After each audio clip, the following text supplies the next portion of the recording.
Šurmulys su Jėzumi. Kasdienybė su Dievu.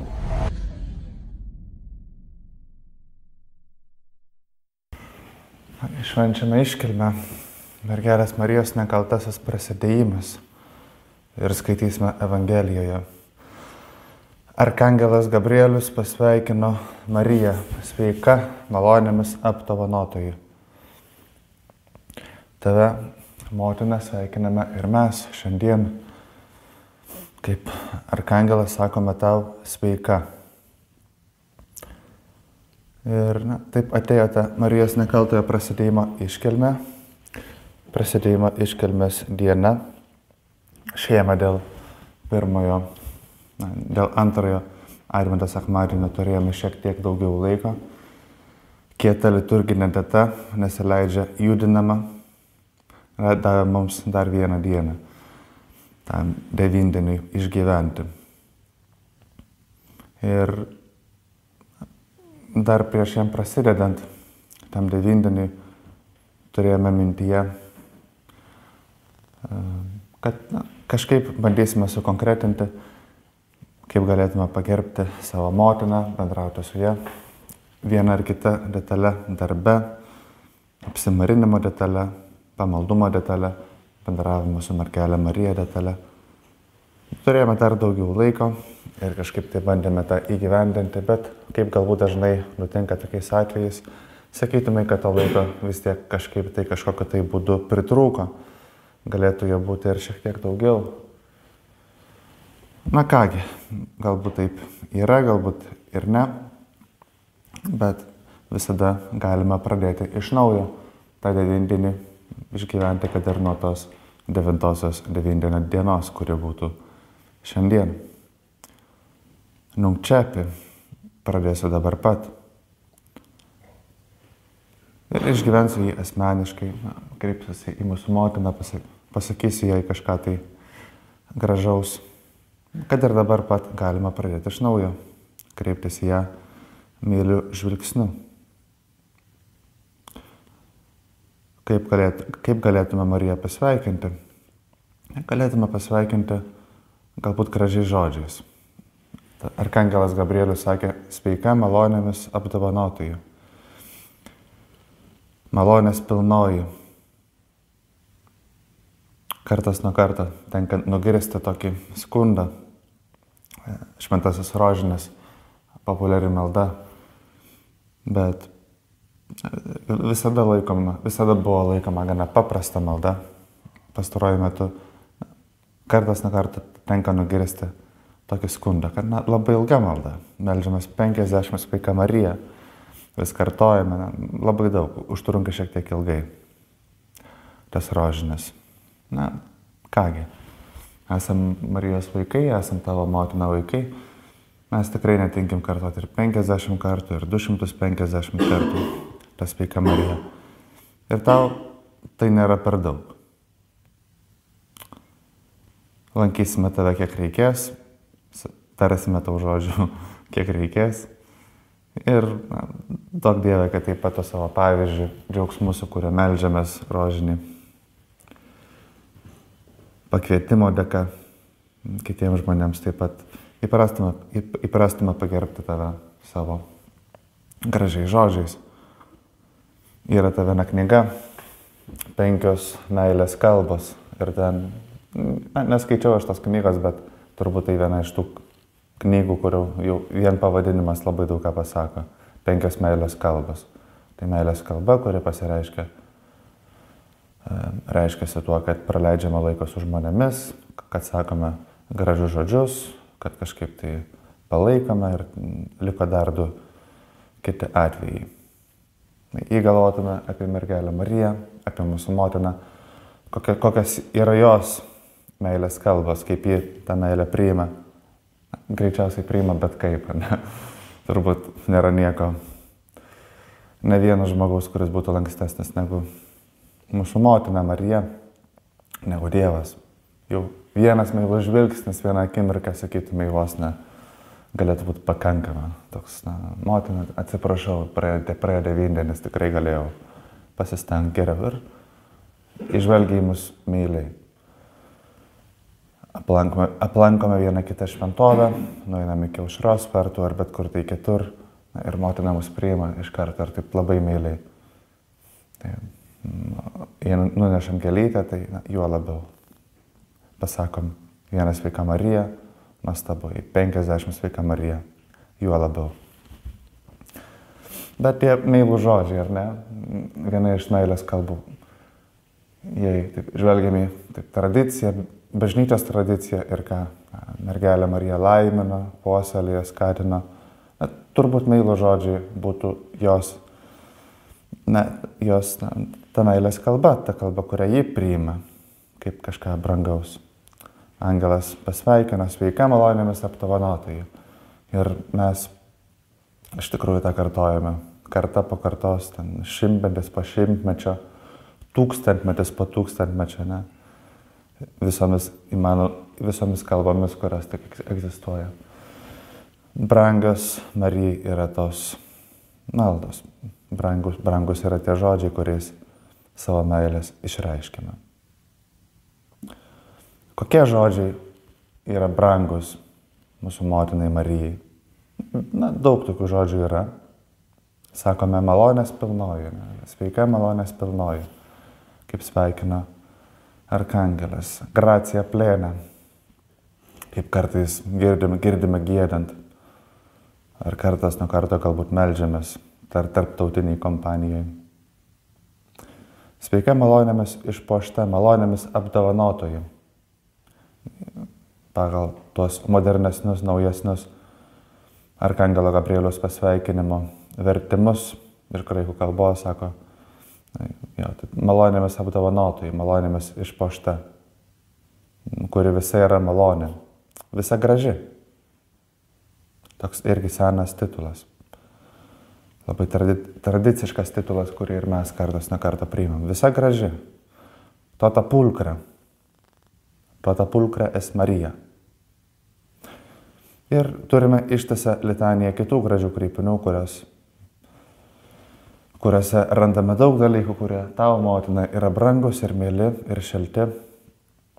Ir daug kitų kreipinių, kurie taip pat ir mums kažkokią tai formą tinka, kurie taip pat mums yra brangus.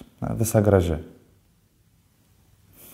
Sandoros skrynia yra vienas toks titulas, kuris yra irgi labai gražus ir labai prasmingas. Susijęs su šiandienos švente, Marijos nekaltasis prasidėjimas. Sandoros skrynia, kaip paaiškina šventasis raštas, yra visa padengta auksu iš vidaus. Ir galbūt iš išorės taip pat, jau nesu tikras. Auksas, ypatinga medžiaga, kuri labai brangi, labai blizgi. Labai brangi turbūt taip iš dalies dėl to, kad ji negenda, nerūdyja. Taip ir mergelė Marija nesileido nuodėmės sužalojama, nuodėmės rūdies paliesta. Aukso skrynia negenda, nepaliesta nuodėmės. Aukso namai, vėlgi toks panašus titulas. Aukso namai, priimanti savyje daugelį žmonių, subranti daugelį žmonių pas save, negendanti, padengta auksu. Dievo šedevras, ne? Visa graži, visa nuostabiai pastatyta. Dovydo bokštas, dar vienas toks architektūrinis, sakytumai, titulas. Ir visi jai mėly, visi labai gražus. Esi motina tikras šedevras, Dievo šedevras, sukurta be nuodėmės. Taip girime tave ir mes. Motina, kad tave pamalonintume, kad pažintume tave, nes tie titulai nėra tiesiog oras, gražų žodžiai, be jokios prasmės, visi jie turi gilią prasmę. Kad pažintume tave, tariame juos, bet taip pat tariame juos, kad pažintume ir tavo sūnų Jėzų. Kadangi pažindami tave, pagerbdami tave, pagerbėme tavo sūnų Jėzų. Esi Dievui garbė, esi Dievo šedevras.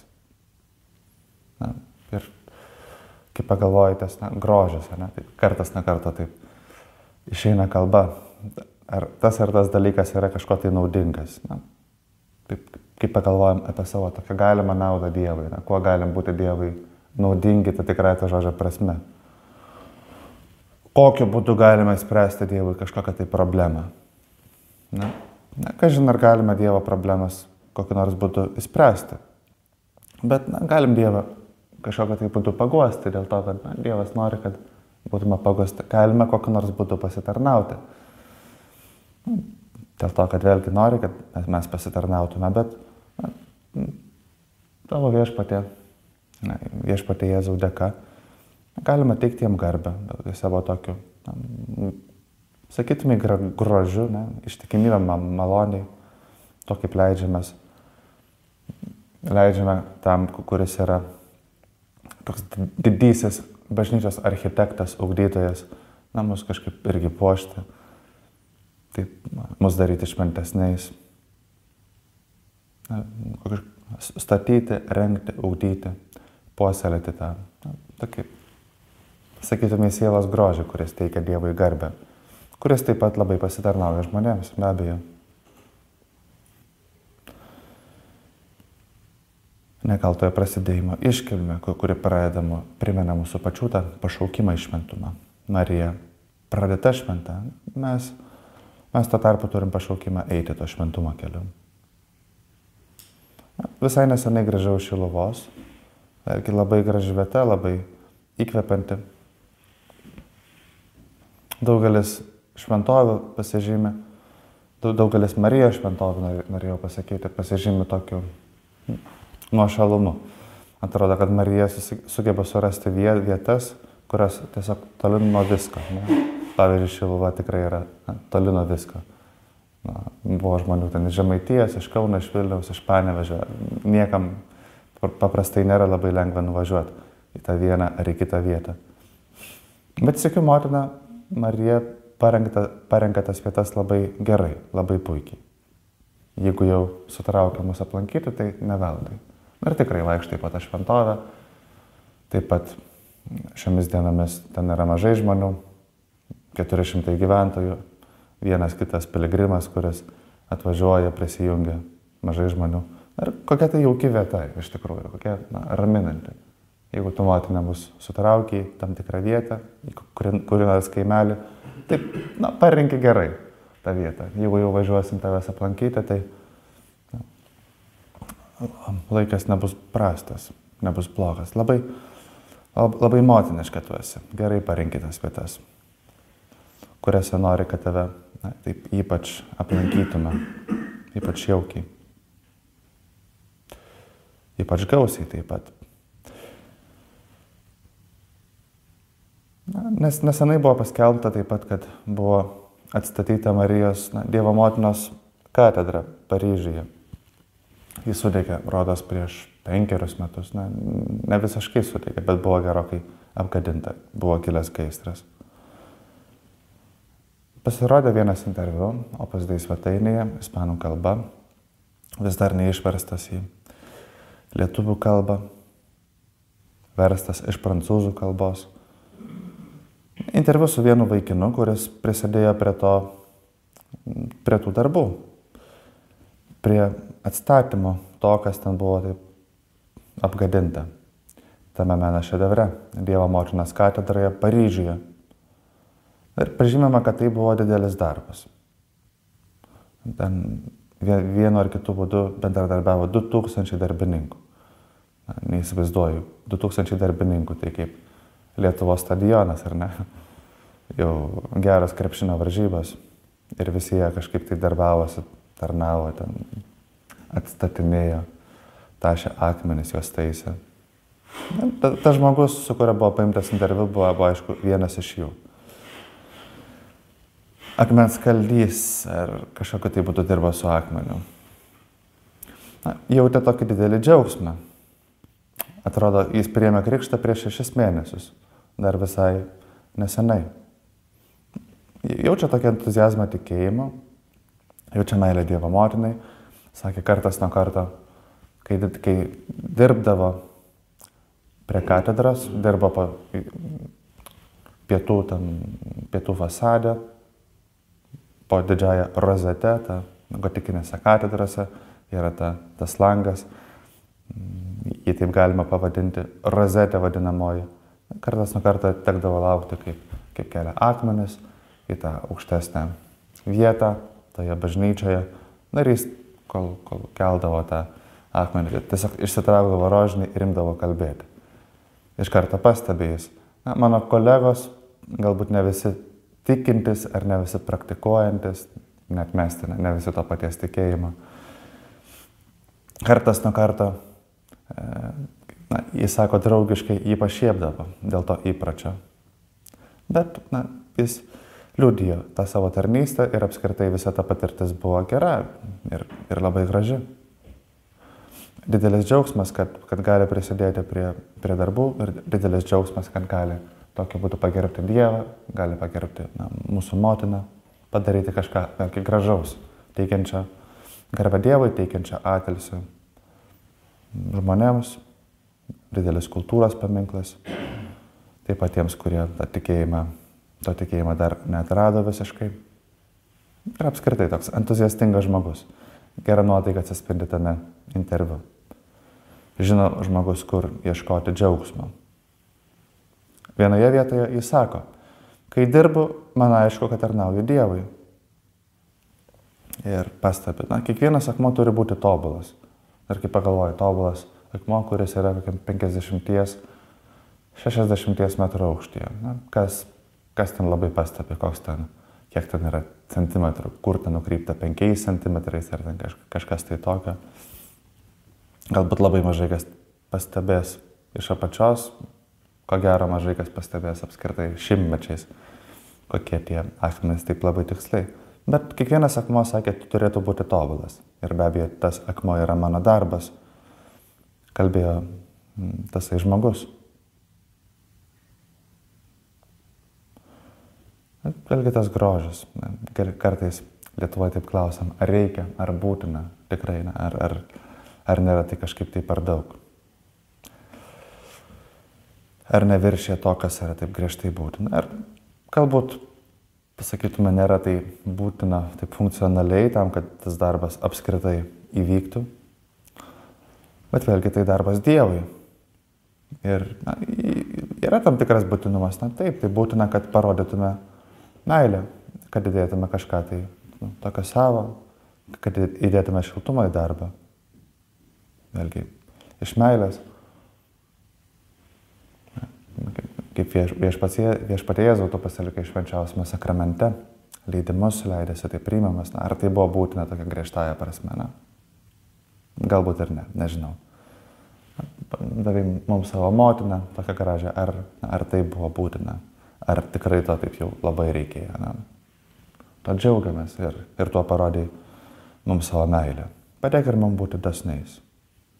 Padėk ir mums tarnauti, daryti dalykus.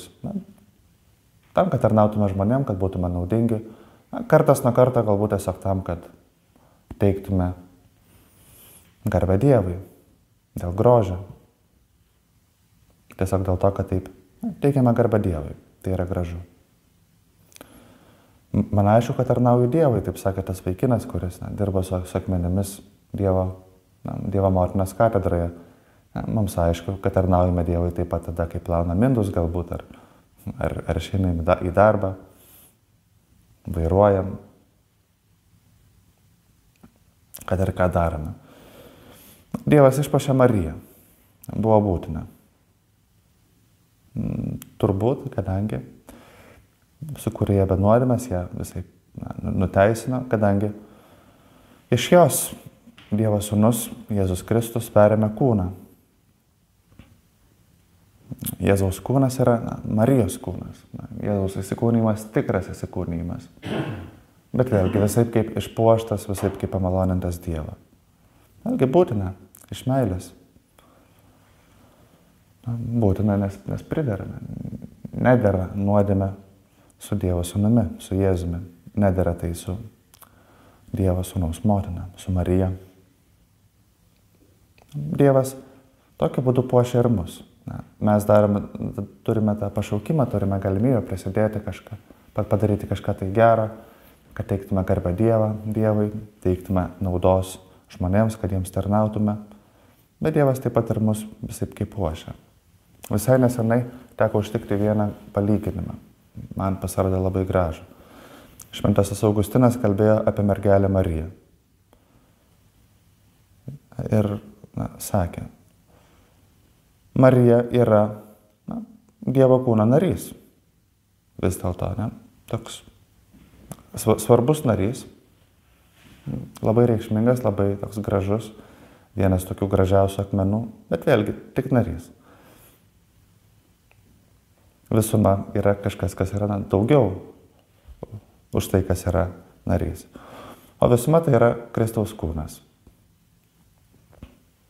Bažnyčia. Bažnyčios galva yra Kristus, pats Kristus, vienas bažnyčios narių yra Marija, bet taip pat to kūno nariai esame ir mes. Bažnyčia. Kai bažnyčia turi pašaukimą, vienu ar kitu būdu tarnauti, būti šventa, vienytis su Kristaus galva, taip ir Marija be abejo, kaip niekas kitas, yra susivienijusi su Kristaus kūno galva, su pačiu Kristumi.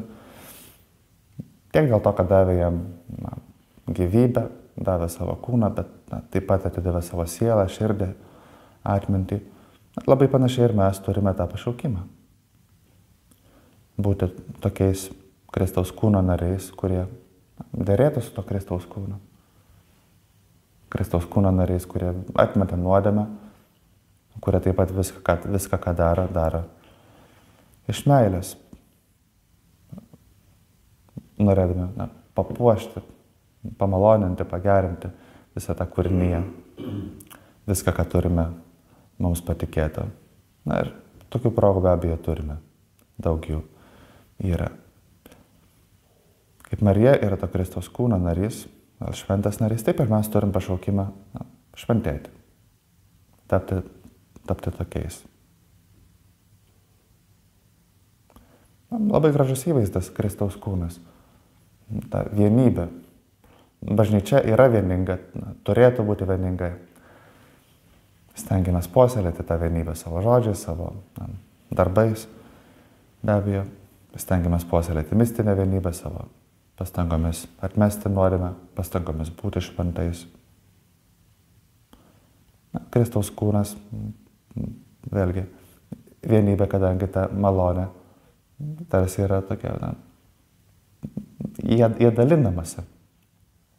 Marija yra to paties kūno narys, geba mus palaikyti, atsiųsti, sakytume, kažkiek to arterinio kraujo, atsiųsti deguonės, taip pat ir mums, atsiųsti mums pagalbos. Dėkojame iš tai, už tą pagalbą, kurią teikia per šį devindienį ir per visus metus, per visą mūsų gyvenimą, kurią teikia mums tam, kad ieškotume savo pašaukimą, kad jį atrastume. Prašome jos pagalbos taip pat ir šiandien, kad atsiųstų savo to kraujo, to deguonies ir mums, kad gerai atliktume savo darbus, kad teiktume garbę Dievui, tarnautume žmonėms. Dabar sugrįžau iš rekolekcijų, vėlgi, rekolekcijas ne visiškai įprastų formatų, koks man įprastas, bet to pačiu toks labai lankstus. Man reikas priimtinas daugeliu žmonių, aišku, gera patirtis. Baigiame kažkuo, ko aš tikrai niekada nesugalvočiau daryti. Ne? Buvo pasiūlytas šokis, žydiškas šokis. Prisimenant vieną eilutę iš pranašo Izaijo knygos, kokios gražios kojos to, kuris skelbia gerąją naujieną. Šventasis Paulius cituoja tą eilutę laiške romiečiams. Taipogi. Ir toks pratelis, keletas judesiukų pasakė. Ir tai yra gražu. Šokis, kuris tampa malda. Galbūt teko girdėti kartą ar sykį apie tos afrikiečių šokius, kurie tai taip pat tampa malda. Turbūt mintis ir paieškos yra kažkas tai tokio. Nežinau, kiek tai įprasta, nežinau, kiek teks tą praktikuoti ateityje, bet vėlgi išeiname į tą savo darbo dieną, įprasta diena, šiandien pirmadienis, 2023 ketvirtieji nekaltojo prasidėjimo iškilmė. Įprasta diena. Ir vėlgi, kaip sako Šventasis Paulius, ar valgote, ar geriate, ar dirbate, kad ir ką darote, darykite viską Dievo garbiai. Viską, ką darome, taip pat tampa malda, viskas, ką darome, tampa kažkokiu tai šokiu, kurie bandome teikti garbę Dievui. Šokis, menas, kažkas, kas nėra naudinga, ta prasme, kad nėra tikslo išspręsti kažkokios tai problemas, bet tai kažkas, kas teikia džiaugsmą, teikia gyvybę, teikia tokią burtinę žiežirbą tam, kad galėtume gyventi. Negalime gyventi vien iš to, kas taip teisinga, būtina, reikalinga. Reikia truputėlį grožio, reikia truputėlį šilumos. Atsiųsk motiną savo malonės, kad gebėtume atrasti tuos dalykus, kuriuos tu siunti, kad suteiktum šilumos mūsų gyvenimui. Jų yra daug, bet padėk jas pastebėti. Padėk ir mums tapti tais grožio skleidėjais, šilumos skleidėjais savo aplinkoje.